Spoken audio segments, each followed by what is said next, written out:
நான் கொண்டேன் என்று ஏன் நீ வீணில் மாறுதட்டிக் கொள்கிறாய்? உன் ஒருவனால் அவனை கொல்ல முடியுமா? உனக்கு முன்னாலேயே 6 பேர் அவனை கொன்று விட்டார்களே. ஆமாம், நடந்ததைத்தான் சொல்கிறேன்.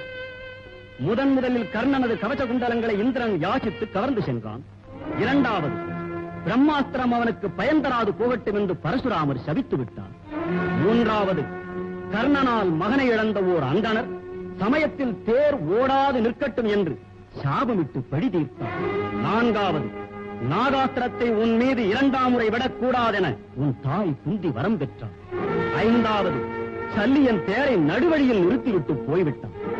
ஆறாவது, தேரை கீழ் அழுத்தி நாகாஸ்திரம் உன்னை கொல்லாமல் நான் தடுத்து விட்டேன்.